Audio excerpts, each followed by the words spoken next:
welcome to my channel Unused Brain, and in this session we are continuing with this chapter Digestion and Absorption। और बच्चों हमारे आज के session में हम डिस्कस करेंगे ईसोफेगस के बारे में। मेरे लास्ट सेशन में मैंने हिस्टोलॉजी ऑफ एलिमेंट्री कैनाल कराया था और उससे पहले फारिंग्स मैंने कराया था। इन दोनों सेशंस के लिंक भी डिस्क्रिप्शन बॉक्स में है, आप वहां जाके उन सेशंस को देख सकते हैं। चलिए बात करते हैं ईसोफेगस की। क्योंकि हम एलिमेंट्री कैनाल डिस्कस कर रहे हैं तो बच्चों क्या है कि स्टेप बाय स्टेप चलेंगे। तो अब बकल कैविटी रीजन के बाद फारिंग्स के बाद हम आए हैं ईसोफेगस पे, है ना। तो ईसोफेगस डिस्कस करेंगे। What is this oesophagus? So बच्चों it is also called food pipe, ठीक है, food pipe. Why it is called food pipe? क्योंकि ये एक ऐसा पैसेज है जिसकी वजह से जो हमारा फूड है वो इस बकल कैविटी से जाता है हमारे स्टमक में, ठीक है। ये कनेक्शन है, ये पैसेज है, ये एक ट्यूब है। बहुत सारी चीजें मैंने इसके बारे में बोल दी। So it is basically a tube, a canal, a connection, ठीक है, कुछ भी आप बोल सकते हो इसके लिए। तो इट इज अ कनेक्शन जिसकी वजह से बकल कैविटी से जो बोलस होता है। What is bolus?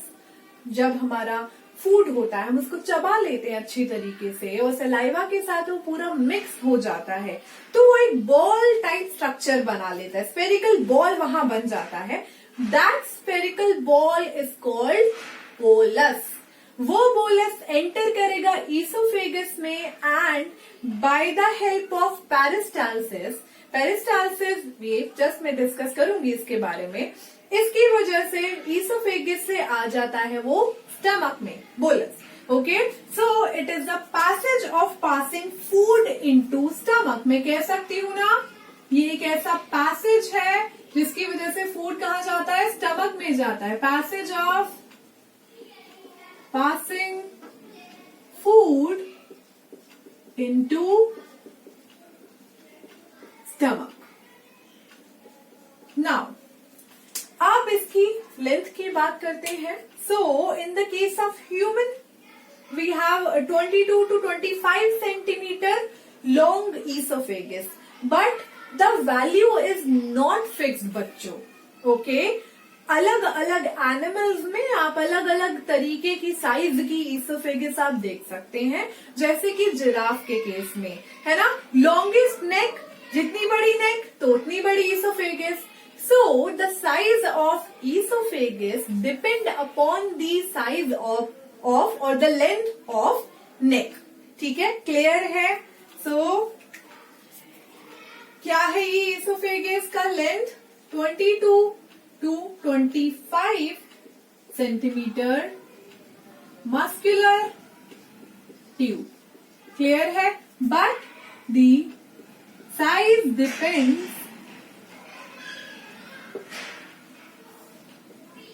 upon the length of neck and it is longest in giraffe, ठीक है, ये भी याद रखिएगा, लॉन्गेस्ट इन जिराफ। आप देखते होंगे बहुत सारी जो बर्ड्स हैं, जैसे अगर हम बात करें ऑस्ट्रिच की तो लॉन्ग नेक है, लॉन्ग ईसोफेगस होगी। बर्ड्स की, डक की बात कर लीजिए तो लॉन्ग नेक है, long oesophagus, okay, and it is longest in giraffe. So length किस पे डिपेंड करती है? नेक की साइज पे डिपेंड करती है। नेक की लेंथ कितनी होगी उतनी ईसोफेगस की साइज होगी, क्लियर है। चलो ओके, आगे बढ़ते हैं। चलिए, तो क्या क्या चीजें हो चुकी हैं? पैसेज मैंने आपको बता दिया, लेंथ हमने डिस्कस कर ली। अब बात करते हैं इसकी ओपनिंग की। तो बच्चों ये जो इसकी ओपनिंग होती है ईसोफेगस की, उसका भी एक नाम है। The opening is called gullet, ठीक है। So the opening of oesophagus is called gullet. Please इसको आप कंफ्यूज मत करिएगा ग्लॉटिस से। Glottis is the opening of windpipe and gullet is the opening of food pipe. Clear है? Glottis में we have epiglottis there, है ना? But in the case of oesophagus, the opening is called gullet, याद रखिएगा। Now आगे बढ़ते हैं। क्या ईसोफेगस में कोई डाइजेशन और एब्जॉर्प्शन होता है? नहीं जी, यहाँ किसी तरीके का डाइजेशन और एब्जॉर्प्शन नहीं होता। So no digestion and absorption, कोई डाइजेशन और एब्जॉर्प्शन यहाँ नहीं होता बच्चों। ओके, सो इससे रिलेटेड एक क्वेश्चन के बारे में बात करते हैं। क्या है कि कभी कभी आपको क्वेश्चन देखने को मिलता है कि क्या डाइजेशन कंटिन्यू होती है ईसोफेगस में, और इस बात का जवाब बच्चे ना लिख के आते हैं। नो, नहीं, डाइजेशन तो होता ही नहीं ईसोफेगस में। वो क्वेश्चन क्या है, ध्यान से सुनिए, क्या वो कंटिन्यू होता है? डाइजेशन होता है स्टार्च का डाइजेशन स्टार्ट होता है बकल कैविटी में, है ना, बकल कैविटी में with the help of salivary amylase. हाँ जी, है ना बच्चों। चलो, तो सलाइवरी अमाइलेज की मदद से बकल कैविटी में स्टार्च का डाइजेशन शुरू हुआ। ये एंजाइम वर्क करती है हमारे बोलस पे स्टार्च के डाइजेशन के लिए। अब आज के डेली लाइफ में हम इतनी जल्दी में रहते हैं कि भाई हम थोड़ा सा खाना चबाएं एंड फाइनली हम डिसाइड कर लेते हैं कि चलो ईसोफेगस, हम डिसाइड भी नहीं करते और वो चला ही जाता है ईसोफेगस में, हमारी हैबिट में ही आ गया है। ओके, तो इतनी ही देर में, कुछ सेकंड्स में ही क्या हो जाएगा स्टार्च का डाइजेशन? तो पॉसिबल नहीं है। सो सलाइवरी अमाइलेज जब उस पर वर्क करती है, जब हम उसको ले लेते हैं ईसोफेगस में तब भी वो उस पे वर्क करती है, जब वो स्टमक तक पहुंच जाती है तब भी वो उस पे वर्क करती है, जब तक उस पे HCl ना गिर जाए तब तक सलाइवरी अमाइलेज उस पे वर्क करती है और 30 से 40% स्टार्च वहां पे डाइजेस्ट कर देती है स्टमक में जाने के बाद। Okay, so digestion begins in buccal cavity, ठीक है, but not stops in buccal cavity, stop नहीं होता बकल कैविटी में स्टार्च का digestion. So yes, it continues in oesophagus. Clear है इस बात का जवाब? कहीं भी इसको गलत मत करके आएगा। नाउ इससे रिलेटेड एक नेक्स्ट पॉइंट मैं आपको बताना चाहूंगी जो कि बहुत इंटरेस्टिंग है। वो क्या है, आप लोगों के लिए एक एडवाइस भी है। जैसे कि आप लोग नीट एस्पिरेंट्स हैं, आप में से बहुत लोग नीट की तैयारी कर रहे होंगे, बहुत लोग 12th क्लास में होंगे, ठीक है, अपने बोर्ड्स की तैयारी कर रहे होंगे। सो आप लोगों के लिए बहुत ज्यादा जरूरी है कि आप अपना फूड हाइजीन मेंटेन करें। खाने को चबाना बहुत ज्यादा जरूरी होता है। अगर आप खाने को ढंग से नहीं चबाओगे तो आपको बहुत सारे डाइजेशन रिलेटेड इश्यूज हो जाएंगे बच्चों। क्या होता है कि अगर हम खाने को ढंग से नहीं चबाते हैं तो क्या होगा, उससे रिलेटेड उसमें से मिलने वाले न्यूट्रिएंट्स और मिनरल्स हमें नहीं मिलेंगे, प्रॉपरली नहीं मिलेंगे। हमने खाने को चबाया भी नहीं ढंग से, देन कोई लिक्विड भी ऊपर से ले लिया, पानी है और समथिंग एल्स, और उसके बाद वो सारी चीज चली गई हमारे स्टमक में। क्या हम अपने स्टमक को एक गार्बेज बॉक्स की तरह, बिन की तरह ट्रीट कर रहे हैं कि सब अंदर?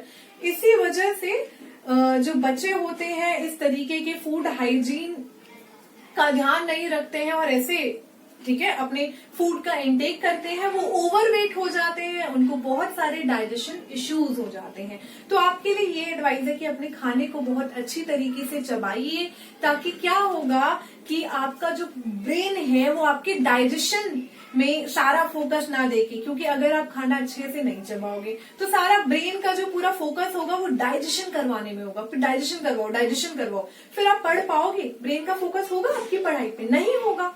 तो इसीलिए आधा काम आप उसका खत्म कर सकते हैं खाने को अच्छी तरीके से चबा के।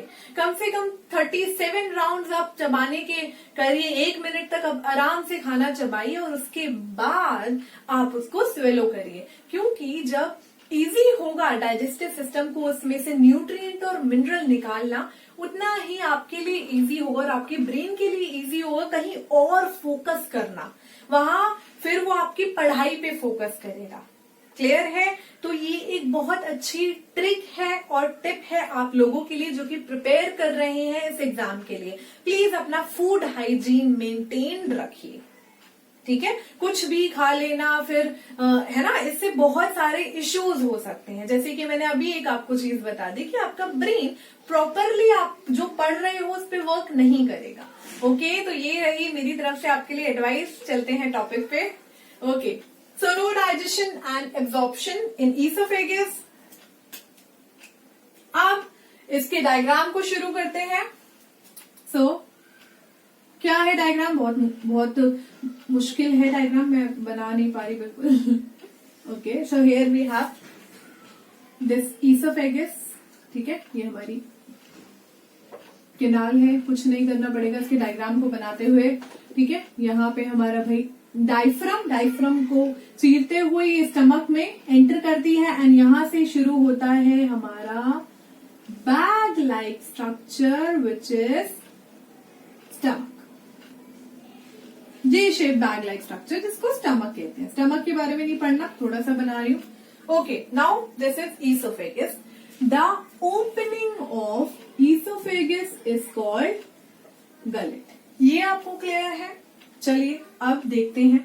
जैसे कि मैंने आपको लास्ट सेशन में हिस्टोलॉजी बताई थी एलिमेंट्री केनाल की, और मैंने आपको वहां 4 लेयर्स बताई थी बच्चों, बताई थी। और अभी भी जो ईसोफेगस में वही लेयर्स आप याद रखेंगे। जैसे कि the outer layer is serosa, ठीक है, आउटर टू इनर जा रहे हैं, सेरोसा, मस्कुलरिस, देन सब म्यूकोजा एंड म्यूकोजा, इस तरीके से अंदर बढ़ते हुए। और वहां पे होती है स्मूथ मसल्स, होती हैं स्मूथ मसल्स, होती हैं स्केलेटल मसल्स। तो यहाँ पे जो हमारी ईसोफेगस है, इसका ये जो अपर पोर्शन होता है, दिस 1/3 पोर्शन, ये होता है स्केलेटल मसल्स का। ओके, नाउ जो मिडल पोर्शन होता है 1/3, वो स्केलेटल और स्मूथ दोनों का बना होता है। और जो लास्ट 1/3 होता है ना बच्चों, लास्ट जो रीजन होता है, जो कि जस्ट जहां स्टमक में वो खुलने वाला होता है ईसोफेगस, ये स्मूथ मसल्स का बना होता है। ठीक है, यहाँ पे स्मूथ मसल्स की लेयर होगी, यहाँ स्केलेटल मसल की लेयर होगी। तो ये वाली जो पोर्शन होगा, ये कैसा होगा? स्केलेटल मसल है, मेनली ये पोर्शन कैसा होगा? वॉलंटरी होगा। ये वाला पोर्शन कैसा होगा? इनवॉलंटरी होगा। ये वाला पोर्शन कैसा होगा? ये वाला पोर्शन वॉलंटरी इनवॉलंटरी दोनों, उसी हिसाब से वर्क करेगा, डिपेंड अपॉन द सिचुएशन, है ना। तो इसका सच कोई रोल नहीं, यहाँ पे रूल है। कैसे? जब पेरिस्टालसिस करते हैं तो आपका, ठीक है, आपका जो खाना होता है, बोलस होता है, कितना टाइम लगता है चबाने में? 1 मिनट लगा, आपने अच्छी तरीके से उसे चबाओ छोटे छोटे पीसेस में, देन हम उसे स्वेलो करेंगे, 2 से 3 सेकेंड में वो स्टमक में पहुंच जाएगा। ठीक है, और पता है बच्चों, लगभग 1 पेरिस्टालसिस चाहिए होता है हम उसको स्टमक में पहुंचाने के लिए। 1 peristalsis movement is enough, 1 contraction relaxation is enough for the food, for 1 bolus to pass down to stomach. ठीक है, 1 पेरिस्टालसिस मूवमेंट इनफ होता है। What is peristalsis? ठीक है, इसी से रिलेटेड है। तो बच्चों यहाँ पे, ठीक है, इसकी जो वॉल होगी, यहाँ पे कुछ स्मूथ मसल्स होती हैं। उन स्मूथ मसल्स की वजह से क्या होता है, कैसी होती हैं smooth muscles? Smooth muscles involuntary, पहली बात। और वो कौन कंट्रोल करता है? हमारा autonomic nervous system. Okay, autonomic nervous system उसे कंट्रोल करता है, और वो स्मूथ मसल्स किसी तरीके का कंट्रैक्शन और रिलैक्सेशन दिखाती हैं। कंट्रैक्शन रिलैक्सेशन, कंट्रैक्शन रिलैक्सेशन, और उसकी वजह से क्या होता है? बोलस नीचे की तरफ पुश होता है। So peristalsis it is a wave of contraction और रिलैक्सेशन, ठीक है, जो कि एलिमेंट्री कैनाल में होता है। Contraction and relaxation of smooth muscles alimentary canal में, और जिसकी वजह से फूड और कोई भी पार्टिकल मूव कर पाता है। इस तरीके की मूवमेंट होती है peristalsis. Okay, now skeletal muscles है ऊपर की तरफ। तो बच्चों ऊपर की तरफ, ओपनिंग की side, we have a sphincter. तो यहाँ पे भाई हमारे पास एक स्फिंक्टर होता है। द स्फिंक्टर मैं बना देती हूँ। Sphincter is called upper oesophageal sphincter. Upper oesophageal sphincter, upper oesophageal sphincter. और ये वाला स्फिंक्टर वॉलेंटरी होता है क्योंकि ऊपर वाले पोर्शन में वी हैव स्केलेटल मसल्स जो कि वॉलेंटरी हैं। चलो नाउ नीचे जाते जाते अब वो एंटर करेगा इस रीजन में, स्टमक में। इससे पहले ये जो ओपनिंग है, this opening also contain a sphincter. चलिए, तो यहां पे भी बच्चों एक स्फिंक्टर प्रेजेंट है and this sphincter is called gastro-oesophageal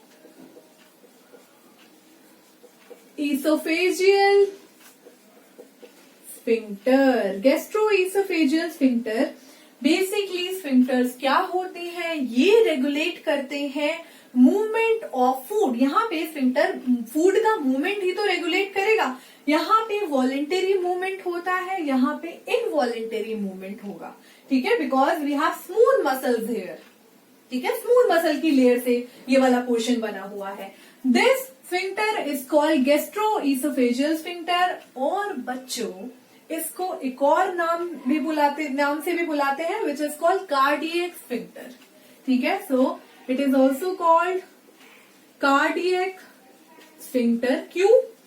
क्योंकि स्टमक का जो पोर्शन होता है, ओपनिंग पोर्शन जहां इसोफेगस ओपन होता है, this portion is called cardiac. ठीक है, इसको कार्डियक पोर्शन कहते हैं, इसको फंडिक रीजन कहते हैं। पढ़ेंगे नेक्स्ट सेशन में बताऊंगी।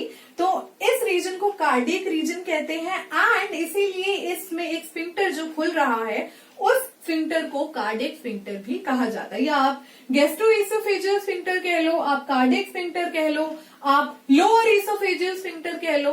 ओके, कैसा है? इनवॉलेंटरी है। It is involuntary in nature, involuntary है and it regulate the passage of food into the stomach. ठीक है, regulate the passage of food into stomach. ठीक है, तो ईसोफेगस से रिलेटेड जो इंपॉर्टेंट चीजें हैं वो मैं आपको बता चुकी हूँ। Here we have gullet, upper oesophageal sphincter. यहाँ पे वी हैव ये वाला जो स्फिंक्टर है, वी हैव गैस्ट्रोइसोफेजियल स्फिंक्टर, इसको कार्डियक स्फिंक्टर भी कहते हैं। ओके, ये आप याद रखिएगा। ऊपर वाला पोर्शन स्केलेटल मसल और लोअर रीजन जो है, जो कि स्टमक में खुलता है, वो स्मूथ मसल्स का बना होता है। Esophagus, it is the passage of passing food into stomach and no digestion or absorption take place in stomach. No digestion, no absorption. Clear है बच्चों? जरूरत ही नहीं है वैसे यहाँ डाइजेशन और एब्जॉर्प्शन की। चलिए, नाउ इससे रिलेटेड, इस ईसोफेगस से रिलेटेड एक डिसऑर्डर कह सकते हैं, डिसऑर्डर पढ़ लेते हैं, विच इज कॉल्ड पायरोसिस। ठीक है, क्या होता है ये pyrosis? Pyrosis it is also called heartburn. ठीक है, इसमें क्या होता है, ये जो हमारा कार्डियक स्फिंक्टर होता है, ये प्रॉपरली वर्क नहीं करता। ओके, तो ये कॉन्स्ट्रिक्ट नहीं करता प्रॉपरली, बंद नहीं होता प्रॉपरली। इसकी वजह से क्या होता है, हमारा जो फूड होता है, स्टमक में जो फूड होता है और जो एसिडिक कंटेंट होता है, वो सारा कंटेंट हमारे ईसोफेगस में यहाँ आके कलेक्ट हो जाता है। ठीक है, यहाँ आ जाता है। तो उस एसिडिक कंटेंट के आने की वजह से यहाँ पे बर्निंग सेंसेशन होती है और इसको हम सोच लेते हैं कि भाई हमारे हार्ट में कोई बर्निंग सेंसेशन हो रही है, क्योंकि वो इस रीजन में होती है बर्निंग सेंसेशन। तो इसीलिए इसको हार्ट बर्न भी कहते हैं। और क्यों होता है? क्योंकि ये वाला जो स्फिंक्टर है, ये प्रॉपरली वर्क नहीं कर पाता। ठीक है, तो लिख देते हैं cardiac sphincter fails to constrict properly, so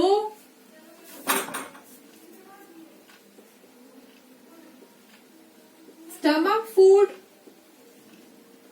and acidic content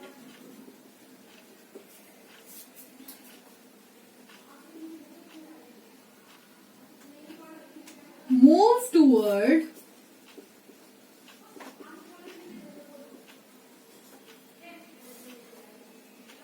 esophagus and cause burning sensation, और क्या करता है, जलन हमें वहां होती है, बर्निंग सेंसेशन वो एक क्रिएट करता है, ठीक है, जिसकी वजह से भाई इस कंडीशन को हम हार्ट बर्न भी कहते हैं। ये इस स्फिंक्टर के वजह से होता है कि भाई ये कॉन्स्ट्रिक्ट नहीं कर पाता प्रॉपरली, और इस तरीके की कंडीशन हमें आ जाती है, जलन होती है, पूरा एसिडिक कंटेंट और पूरा खाना ईसोफेगस में ऊपर की तरफ आ जाता है। ओके, क्लियर है। सो ईसोफेगस में मैंने आपको ऑलमोस्ट सारी ही चीजें बता दी हैं, कुछ रह गया होगा तो डिस्कस कर लेंगे। ओके, हमारे नेक्स्ट सेशन में हम स्टमक डिस्कस करेंगे। Thank you.